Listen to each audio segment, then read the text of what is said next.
Hello everybody, and welcome to another Fundamental Games game playthrough. Today we're going to try a game of Kleos. Kleos? However you pronounce it. We're going to play this game. Alright, so this game doesn't exist in real state yet. This is still a prototype that has been imported into Tabletop Simulator by the game's creators. And I'm just going to go to the front page here and read all about it. So let's take a look. This is designed by Jim Kavanagh with art by Azure, and the art is fantastic, by the way. It's supposed to come to Kickstarter later this year.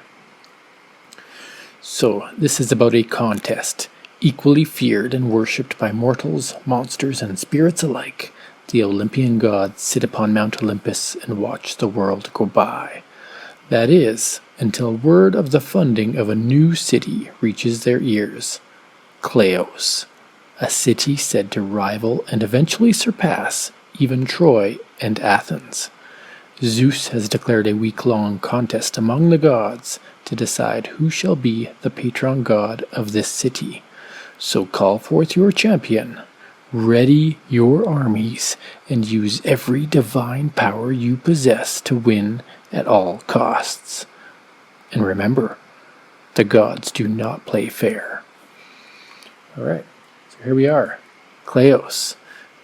Really neat looking board here, hexagonal shape. There's cards of all kinds. There are standee representatives of minions that you will have in play. There are dice. There are other little tokens involved, so it's quite component heavy, but the components all work well together. I've played this game a few times and now I'm playing a full playthrough to show you.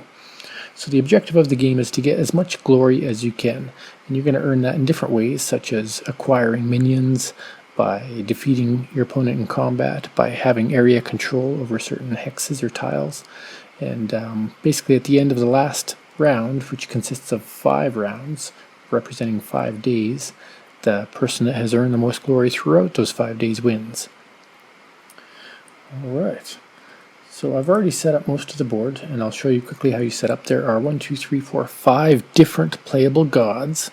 I've chosen to play with Ares, the god of war, against Athena, the goddess of strategy. And each of these individual gods come with a god card, which shows you what your champion is, in this case Heracles, the son of Zeus, and what their 2 starting cards are from a divine deck that is unique to them.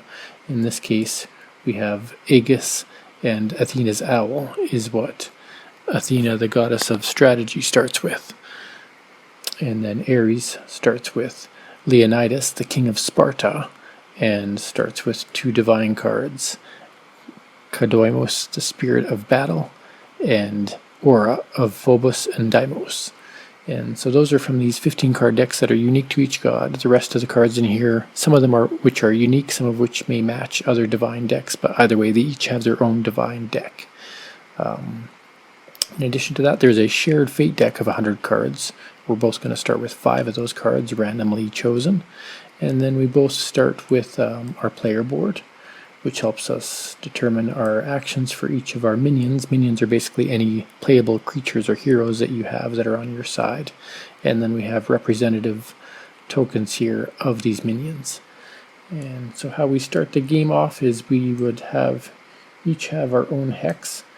And if you're playing with more players, each player has their own hex, and you would randomly decide who goes on which side of the board. To make it easy, we're just going to put them on the side of the board that their player boards are on, but normally it would be random. Now in a 2-player game, they just go on the left and right. In a 3-player or 4-player game, they would go here and here, and the 5th player would go here. And they're all equally distant from the port, which is the highest value hex in the game, and equally distant from the isles, where you will find a variety of special cards that you can acquire points for getting them to join your cause, and they can be drawn onto your player board as well.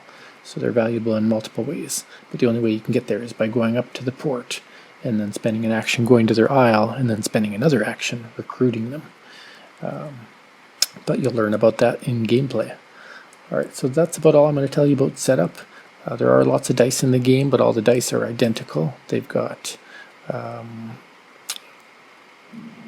few swords, I think 3 blank sides, 2 swords, and then one kind of a God's favor, Zeus's favor type of side. Yeah, so those are going to be used in combat and for certain tests. And that is basically how the game begins. Now, just going to go over, you'll see me refer to the rules a couple times, because even though I've played it 2 or 3 times, I don't want to get the rules completely wrong. I'm sure I'll mess up once or twice. We're going to start off on day 1, so there's a day tracker board that also goes through the full rounds, and the glory tracker. So we would take the day tracker, which is right here, and throw it on day 1. The first player token, or we're going to give that to Ares, just I'm going to play left to right for now. First player token will go to Ares, and then the favor of Olympus is only earned from certain cards, so nobody has the favor of Olympus at this time. And then there's a special Zeus deck, which is kind of like a catch-up mechanic, and I think certain cards can pull cards from the Zeus deck, but they are a way to help somebody who's way, way behind at least have a chance at still potentially winning the game. So I like the fact that it's there and that it's not used at all times. It's only used when you're fairly far behind. Alright, then we go to Daybreak. Now in Daybreak we would repopulate the Greek Isles, so if any of these had been recruited, those would be repopulated at the beginning of the turn. On every turn except for this turn, each player would draw a card from their Divine deck, but we've already reloaded our hands for the beginning of the game.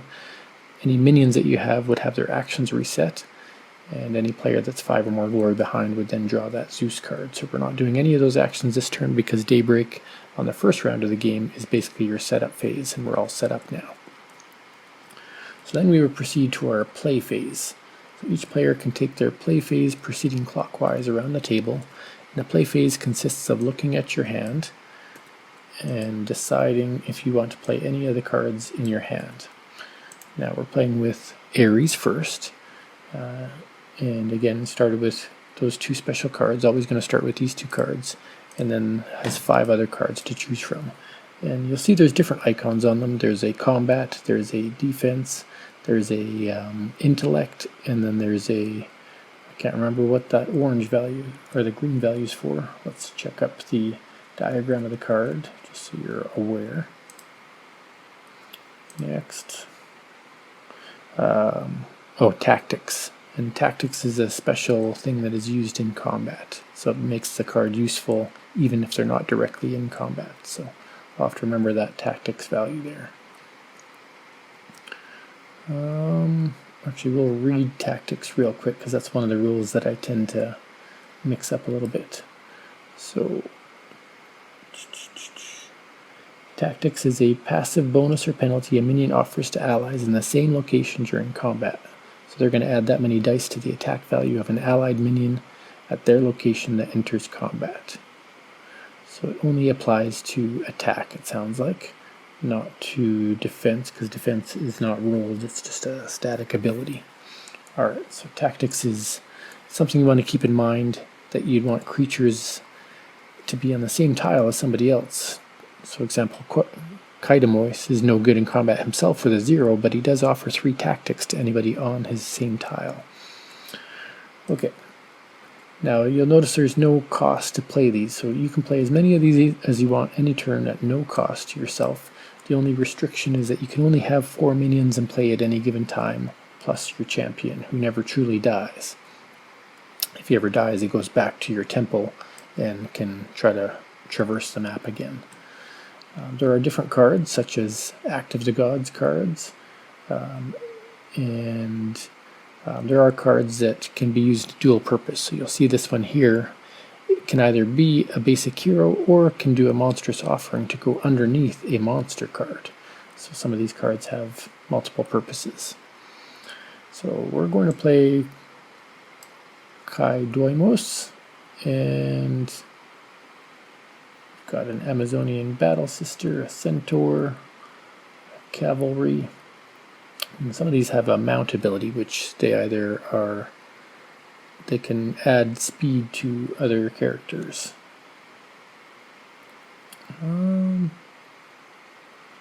We are going to give cavalry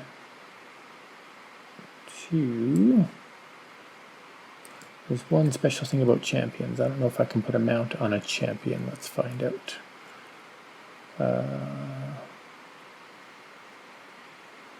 Minion keywords. Your champion cannot be cursed, slaughtered, or removed from the board in any way.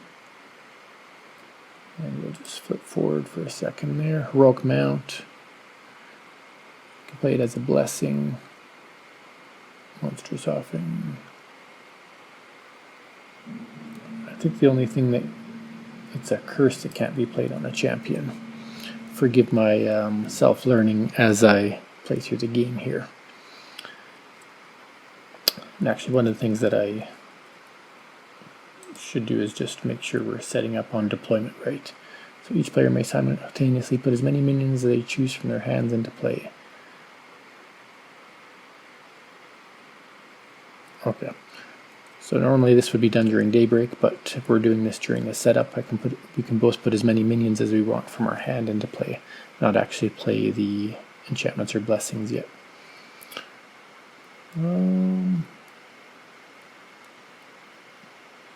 Leonidas, the king of Sparta.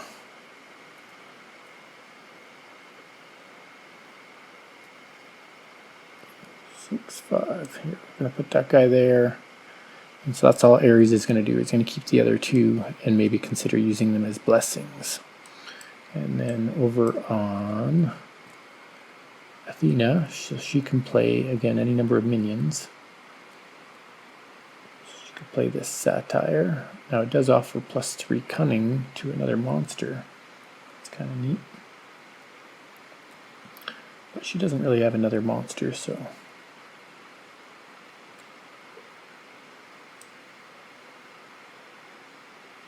Put that there. So she's going to play it a bit different. She's going to play all of her minions and not try to stack any underneath. We'll try in 2 different ways. And then what you do is you take these tokens, and we'll just put that one there. So this Amazonian cavalry, 1, 2, and 3 represent these 3. Then they go onto the board. And they go on the tile that is adjacent to your temple. The only time you go on your temple is if your champion's destroyed. And the same would go here. These 2 guys here will go up there, and so will this. Leonidas gets his own champion token. So they go there, and Ares, or Heracles, also has to be positioned. Okay, so now we've done our deployment. No other cards or abilities can be played during the deployment phase. Once each player has set their minions, proceed to daybreak for the first day of the contest. Daybreak is an upkeep and new card phase. We just don't get a card from our divine deck this turn because it's the first round of play.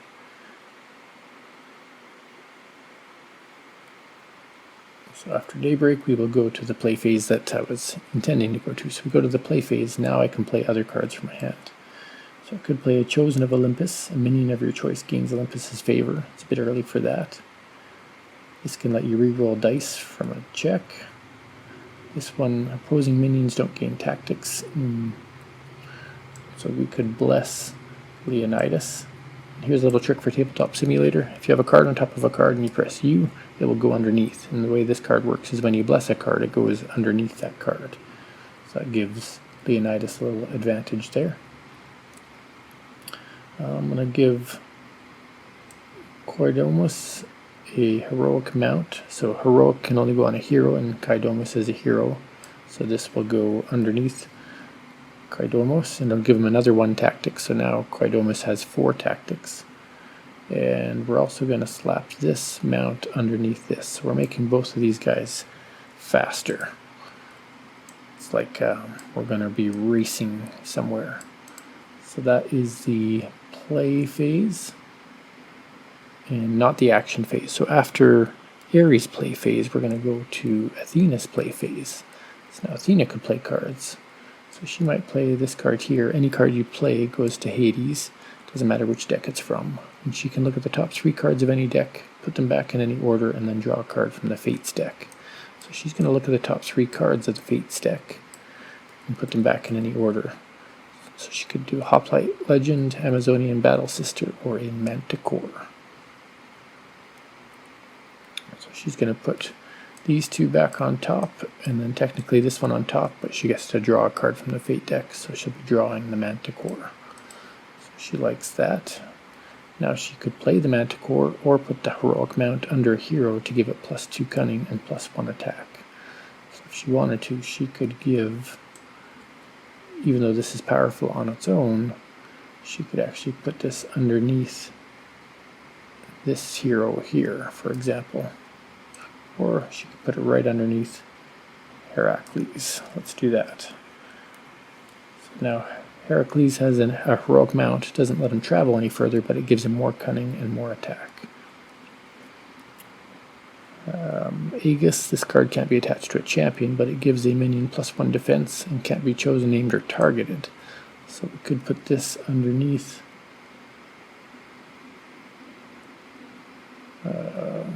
this cavalry here to protect them. And then Blessed Minion gains 1 tactics and grants its tactics bonus to its allies in adjacent spaces. So that's kind of neat. Might as well play all our cards because you do get them replenished. We'll put this one underneath the cavalry as well. Alright, so we've got 1 card left. 2 cards left, so that's the play phase. Then we'd move on to the action phase, where each player can take their action phase proceeding clockwise around the table. And during the action phase you have 3 possible actions. We'll skip to the next page here. You'll see that you can move, you can attack, or you can recruit. You can do any of one of those actions 2 times, or up to 1 time each, and you use up actions. So for example, if I want to move somebody, I can move them 1 hex. It'll cost me an action. So I'm going to move Leonidas. Leonidas doesn't have a mount, so I would take Leonidas and I would move him up, so he's only got 1 action remaining. And that would allow me to move Leonidas here, for example. And then I could use his other action to move him 1 more, so he's got no remaining actions. He goes to the theater. Then these guys here, we could do the same thing. So we're going to move them both up 1. They're each going to get their first action.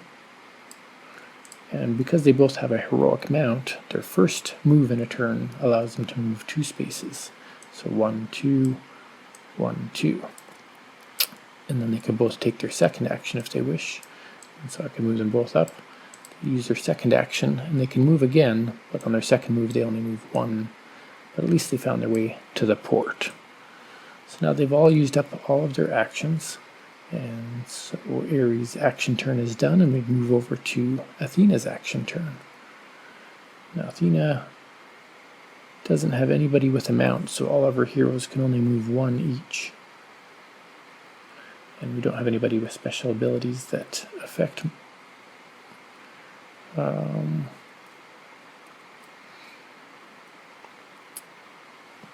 and so even though the Amazonian cavalry has a heroic mount icon on it, that's only if it's enchanting somebody else. It doesn't actually have that ability on its own. So all of these heroes can move once, twice, but they can't really do anything else this turn. So that's the action phase. I can move all those up 2 to show that I moved them 2, but I think you guys understand. I'm actually gonna, I'll leave those there for now. We can move them up to show you. 1, 2. So they've all used their 2 actions. So that would be the action phase. Then we proceed to dusk. So each player can discard any number of cards and then draw up to a total of 4 cards from the Fate deck. So if I didn't want this card, I could discard it and then draw 4 cards. 2, 3, 4. So Athena draws 4 new cards, and Ares is going to discard this one and keeps the Twist of Fate, so that they're only going to draw 3 cards.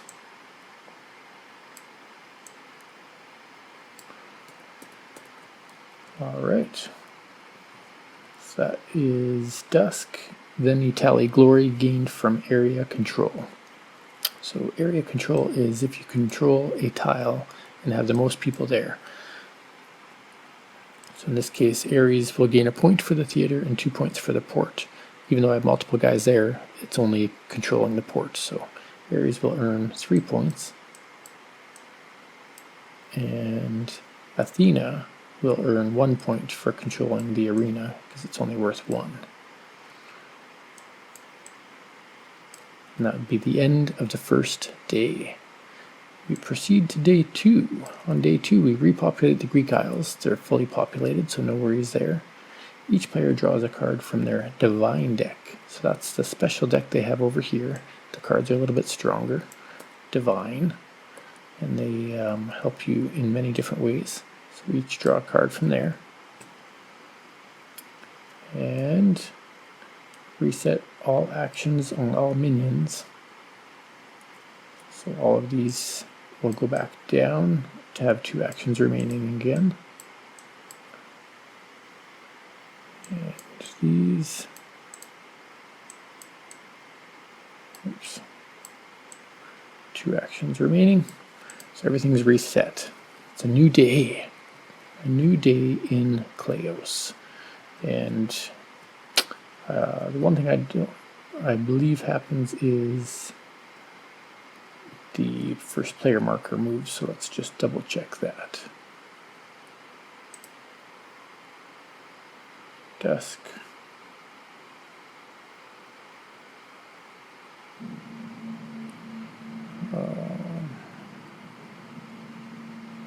I think the first player mark moves.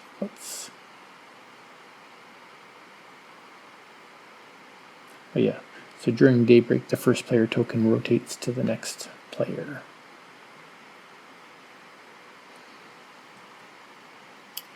So we will move the first token here, and I'm going to play as though it's her going first. I'm not sure if he gets to go first twice or not, so I'm just going to play with Athena going first.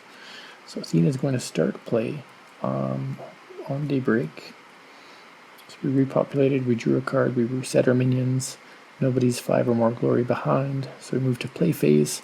Each player can take their play phase. So during the play, you do not use any actions, you can only play cards from your hand. So I can play Athena's Wrath, send a basic minion from your play area to Hades, reveal cards from the epic minion deck until an epic monster is revealed, put it into play in the same location as the minion. So this is pretty powerful. So what I would do is I would play Athena's Wrath, and I would send one of my played minions to Hades, so I could get rid of the Satyr or the Amazonian Archer. I'm going to get rid of the Satyr. And then what I would do, it's a basic minion, basic monster. So that's a monster, I can't send that, I have to send a basic. That's still a minion, basic, yeah. So I send that to Hades, and then reveal cards from the epic minion deck until an epic monster is revealed. So that is right here. So I'm going to reveal. That's not an epic monster. That's an epic monster. So that goes in the place of the Satyr. I'd say that's a pretty fair trade. Satyr was 4251. The Ice Minion Dragon is an 8460, and it gets +3 attack when making opportunity attacks, which is when somebody tries to leave your tile while you're still on it. So that was a decent trade. That's their first play action. We have a Hoplite Warrior that could go on a monster to give it +1 attack. This one could give a monster +3 attack. That one could give a monster +2. So if I take this guy and put it under, the dragon instead of an 8 attack is actually an 11 attack. And then we could give him another extra 2 attack by putting this under him. So they can have up to 2 cards under them each. So now he's really strong dragon. I don't have any more monsters, so I can't do another monstrous offering. But I could put the Hoplite Legend into play under this spot. Now when you recruit a new minion, they are always recruited adjacent to your temple. Okay, so that is everything we're going to play for Athena, and we're going to go over to Ares for their play action. What is Ares going to do? Well, Ares has found Ares, so basically my avatar. There's no reason I wouldn't want to play Ares. That guy's pretty awesome.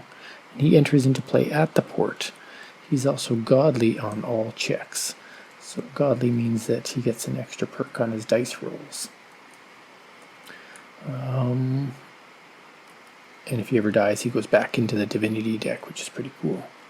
What else can we play? There's a harpy. During your play phase, you can discard this from your hand to move a minion you control one space as a free action.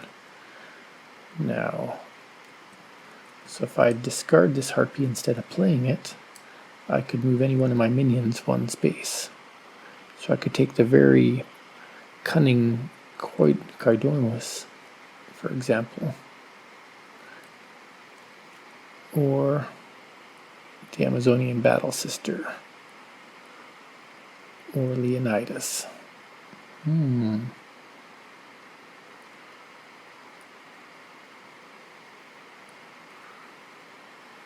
So let's say I want to move Leonidas. No, I don't want to move him one. I'd rather move corydomus or Amazonian battle sister. We'll move corydomus,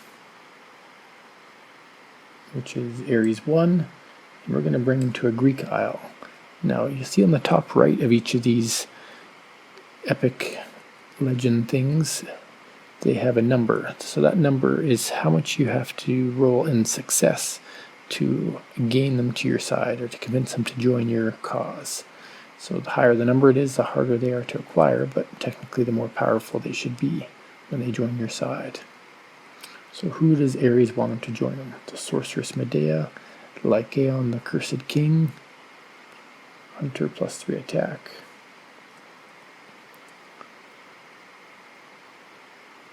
Jason automatically succeeds at recruiting epic heroes and gains +2 attack when fighting epic monsters.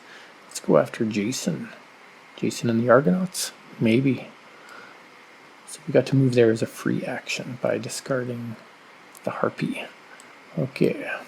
We still have one blank minion spot that we could fill. So we'll drop this hoplite legend into play there. And so this guy will go next to the temple. And then can't really play that card because it's a monstrous offering and I don't have any monsters. And I haven't rolled any dice, so no point to play Twist of Fate. So Ares' play round is over. So let me move over to Athena's action round. So what does Athena want to do? Well, there are ways to attack. And who do we have here to attack? Because you can earn points by killing people. And we have a Leonidas and a hoplite, a Amazonian battle sister we could go after. Now, Athena's not necessarily a goddess of war, she's a goddess of strategy, but she does have a pretty powerful dragon she could send forth. So the dragon is her number 2.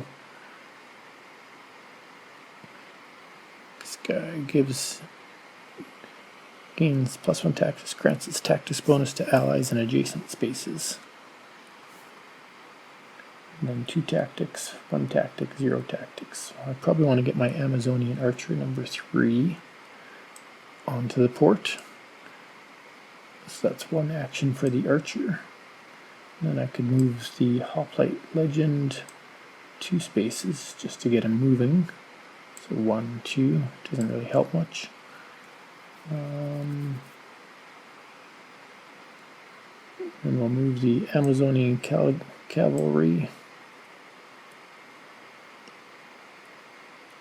So we'll leave the cavalry there, and we're going to move the dragon 1 and attack with the dragon.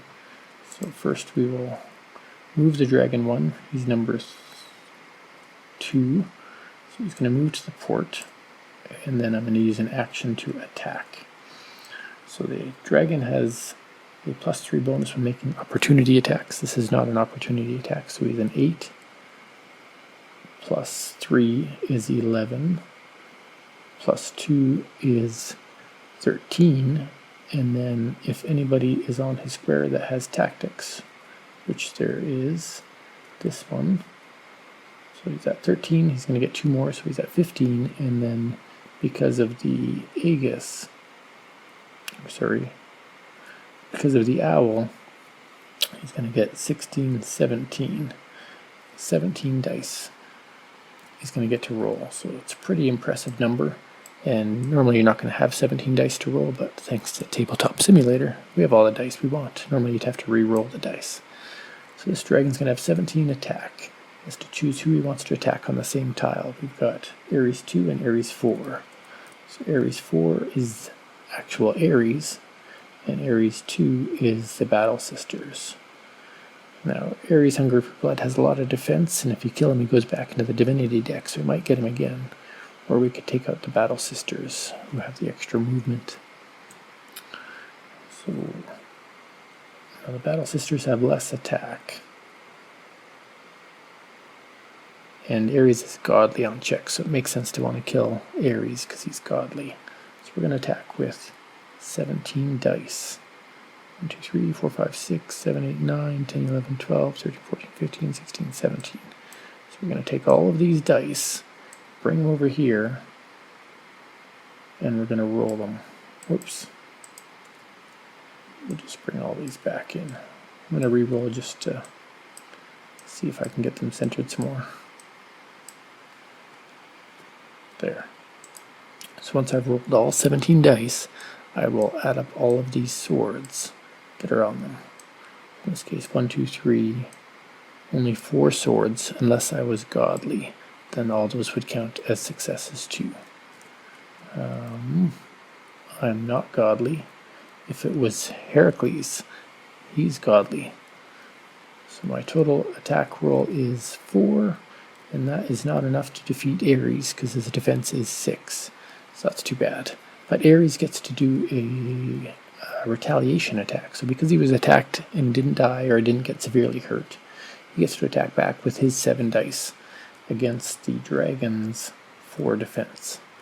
So we're going to take 7 dice, pick them up, give them a roll. We've got 1, 2, 3. 3 attack against 4 defense, so thankfully the dragon doesn't get hit, but the dragon has now used up its 2 actions, unfortunately, and cannot take out the mighty Ares. We'll continue on with Athena's turn. What else can she do? Well, the Amazonian archers could still move and attack. Heracles could move, +2 cunning, +1 attack. At least his checks are godly. So let's move Heracles. Right now he is here, so we can move Heracles up 1. That's 1 action to move him. And then he's going to attack. He's also going to attack Ares. So he's going to have 6 attack dice, +1 is 7. 7, and then he's going to get 2 more from this guy's tactics, so he's 9. And 2 more from this guy's tactics, so he'll be 11. The Hoplite Legend is not there, so +11. Minion 3. Yeah, minion 1 grants from where it is, so 11 dice. So we'll go back over here. Now his attacks are godly, which means all these mountains are going to hit too. 1, 2, 3, 4, 5, 6, 7, 8, 9, 10, 11. For Heracles, going to show him how it's done. So we rolled 1, 2, 3, 4, 5 against a defense of 6. So still a miss, unfortunately. And there's no bonus attacks. So that's too bad. That means our beloved Ares, who knows no defeat, gets to roll his attack of 7 dice in retaliation. He has 1, 2, 3. His Ares got godly. Godly on all checks, yep. So 1, 2, 3, 4, 5 attack on his retaliation against Heracles. Heracles has 5 defense. So unfortunately, Heracles has been defeated and will lose his Manticore blessing. He'll stay here, but he's going to be exhausted and return back to his temple. Not having a good time trying to defeat the god of war. So what else can we do here? Well, minion number 1 hasn't attacked yet. They would have 7.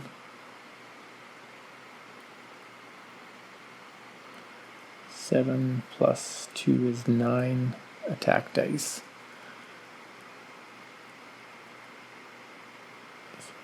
We're going to move and try attacking again. Athena's just trying to slaughter these guys, but she's going to attack the weaker dude. She's going to go after the battle sister, who only has a defense of 2. And she's going to get to roll 7 dice. So roll these dice. And she only got a 1. That was a terrible roll again. That's unfortunate. So it's a miss. And so that means the battle sisters get to fight back. They've got 6. So we'll take a die away. They don't have godly. Roll the dice. So she got a 1 against the cavalry, defensive 2, so that was not a hit. But that did use up 1 action. 2 actions, because we moved the cavalry first. So they moved and then they attacked. So all that leaves is Athena 4. She's a hoplite legend who'd already moved. The Amazonian archer could still attack. So we'll do that. The archer, which is right here, will attack again against the battle sister. So the archer has an attack of 5, but they're going to get a bonus of 2. So they're going to attack with 7. All-out war at the port. Attack with 7. Only rolled 1. That is a miss, which means she gets to attack back with her 6. Attack back. 1, 2, 3 against this lady's 2. That's too bad. She's been defeated. She goes to Hades. Aegis goes to Hades. And the owl is returned to the player's hand. Now, every time a minion is defeated, the person who defeated that minion actually gains a glory. So we have unknowingly given Ares 2 points. Whoops. Athena should not have maybe charged into combat that desperately. Or maybe she shouldn't have thrown away the favor Olympus, because that may have given a little perk. Okay, so Athena's used up all of her actions. Just trying to slaughter Ares and failed miserably. So now we go to Ares' turn. Ares got a legion of unhurt minions and has defended himself quite well. So I think he's got a significant advantage here. First thing we're going to do is try to use this guy to recruit Jason, the rightful king. Actually, before we recruit Jason, we could try to use one of these minions to attack. So the way it works is if you recruit a minion and you already have too many minions, then you're going to have to replace them. So a player may only have a maximum of 4 minions in their champion. If you have the maximum number of minions in play and another minion would enter play, must send one back to Hades. So I could use the minion before I do my recruiting. See, you'd think Ares was the god of strategy here. But no, just a god of good war. He knows what he's doing. So the plan is to replace this hoplite legend. So hoplite legend is right here. We can move him 2 first. So at least he's moved so that when we replace him, he's closer. Because when they come into play, they don't have any actions. Then Ares, who is hungry for blood, is hungry for blood indeed, will try to slay the dragon. So Ares uses his first attack. And so he's got 1 action remaining after that. And Ares is in the same location as character number 2, who has 1 tactic. So Ares is going to have a total of 8 attack. So 1, 2, 3, 4, 5, 6, 7, 8 dice. I'm going to give these a good roll. So Ares has 1, 2, 3, plus the 2 godly. So he's hit 5 against the dragon. The dragon only has 4 defense and nothing on the table to help him out. So the dragon is defeated but gets a chance to retaliate because it wasn't defeated by a margin of 3 or more combat. That's considered a slaughter and they don't even get to retaliate. But I did 5 against 4, so it's not a slaughter, which means the dragon gets to retaliate. So the dragon has 8 plus 3 is 11, 12, 13, and it's got number 2 and 3 with them. So it gets an extra 2, so it gets 15 dice. 1, 2, 3, 4, 5, 6, 7, 8, 9, 10, 11, 12, 13, 14, 15. Ares knew he wasn't going to survive long against a dragon, but he wanted to kill him. And that is 1, 2, 3, 4, 5 against Ares. Ares' defense is 6, so he actually stood his ground against the dragon, skewered him, and didn't even suffer a loss. But the poor dragon must go to Hades along with his blessings. And because Ares killed yet another creature, he goes up to 6. God of war indeed. So Ares is not exhausted yet. That was only his first attack. Ares can now make another attack. Sorry, I gotta move these tokens back. Athena 1 and Athena 2 don't actually exist, so they move back to the board. Ares can say, you know what, I still have another attack. That's Ares 4. He's going to attack number 3 here. He's got a 2 defense. So Ares will roll 7, 8 dice. Get these out of the way here. 1, 2, 3, 4, 5, 6, 7, 8 dice. So here goes Ares again, back to combat. Ares rolls 1, 2, 3, 4 mighty swords. 4 swords against a 2 defense. That's the slaying of an archer, gaining another glory. And Ares is now exhausted. Hoplite legend is exhausted. Leonidas, the king of Sparta,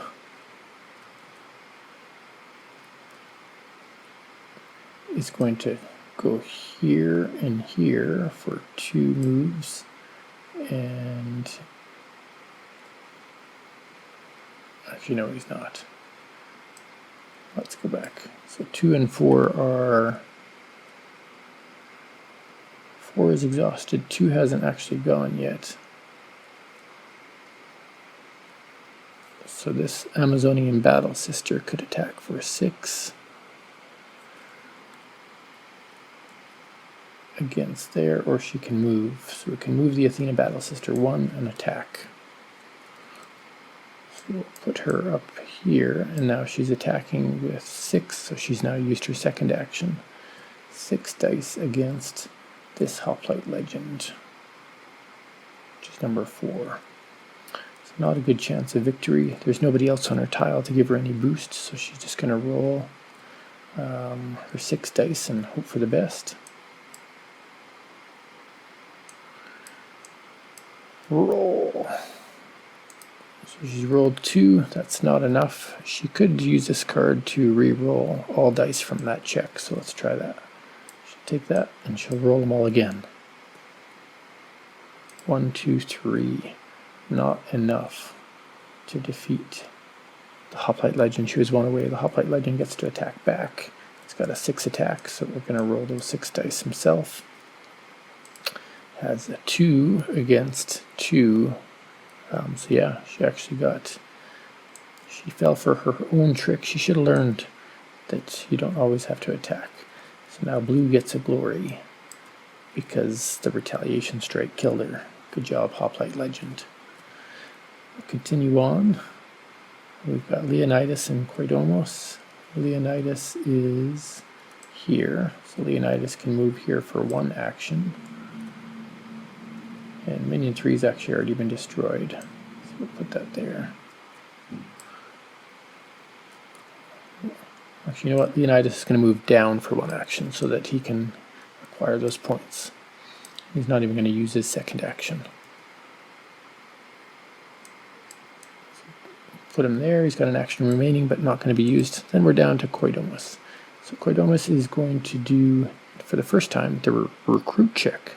So what he's going to do is roll a number of dice equal to his cunning and have to get a number equal to or higher than the mind value here of Jason, so he has to get at least 2 successes. But corydomus has 7 super dice, so pretty good chance he's going to roll that. 1, 2, 3, 4, 5, 6, 7. Going to roll these dice. And 1, 2, 3, so that is a success, which means Jason, the rightful king, will get recruited. And he can get recruited in an empty slot. And then his token, which is minion number 2,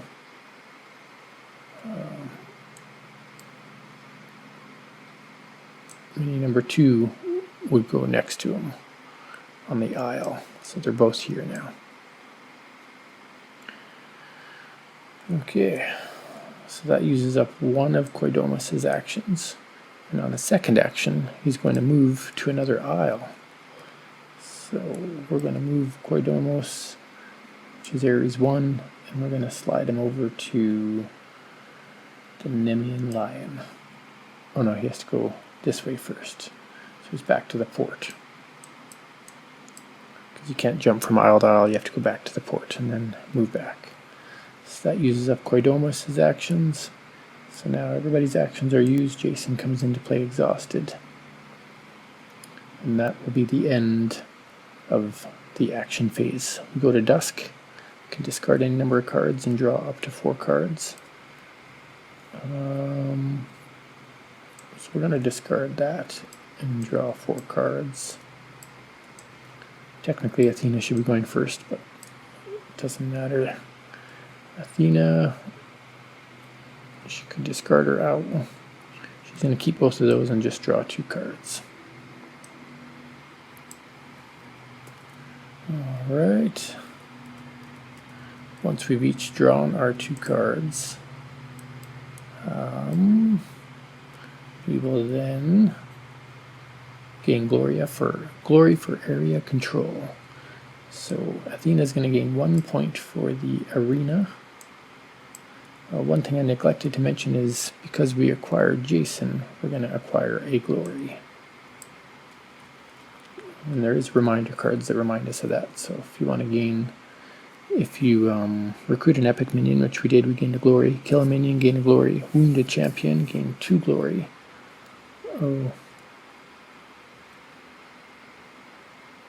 Ares hasn't been defeated, and Heracles was defeated.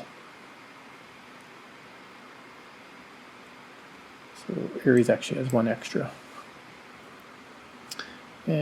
Slaughter an enemy, so that's if you do more than 3 difference. We haven't done that. And then have the most minions at the port or the market, arena, or theater. We get extra glory. So 1 for Athena for having that.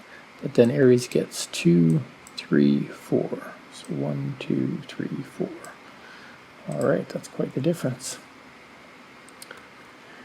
That's the end of the day. So we're going to go back to the next day, give the first player marker to Ares. We will repopulate the Greek Isles. So this isle here will get repopulated. Then each player draws a card from their divine deck.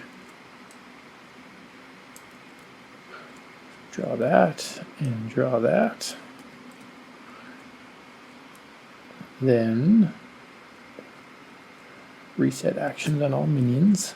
So all minions go back down to having open actions. Oops. Try that again. So everybody's open. Okay.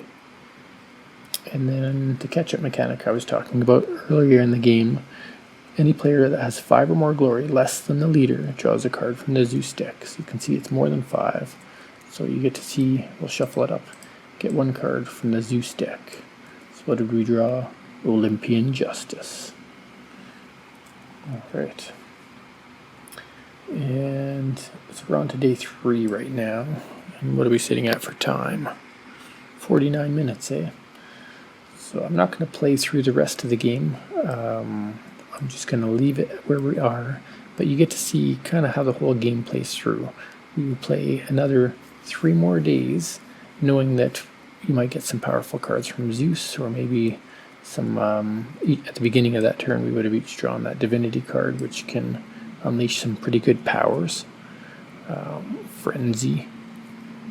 And we would continue to battle for area control, recruiting minions, battling each other, just finding different ways to gain glory from one another is what we'd be doing for the next 3 days. And it can go back and forth, and many of the champions have some unique abilities, or the minions have different abilities that can really impact the game if you play them right. So perhaps Athena could have found a way to turn the tables back in her favor by being able to roll dice better with her twists of fate, or maybe Olympian Justice removing the most powerful hero from Ares' board. Who knows what could have happened over the next 3 days. So what do I like about this game? I love the dynamics. I love the fact that you're trying to worry about the map and the tiles to control, because that's worth a lot of glory. You saw that at the end of the turn.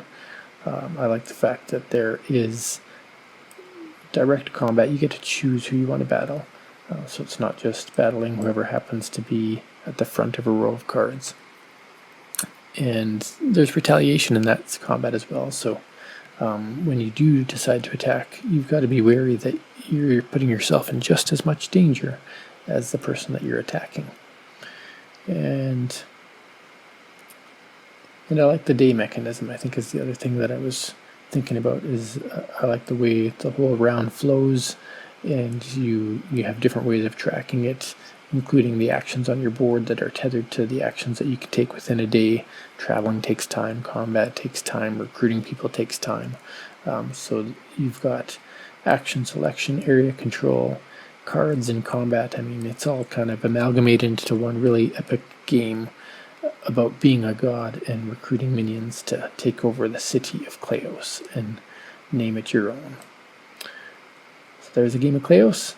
If you like what you saw, follow their page, follow their Kickstarter. They're going to be out sometime in the summer, and or just share some of your thoughts about it on their Facebook page. I'm sure they'd be happy to hear about it, or in the comments to this video. Thanks for watching, and have a wonderful day.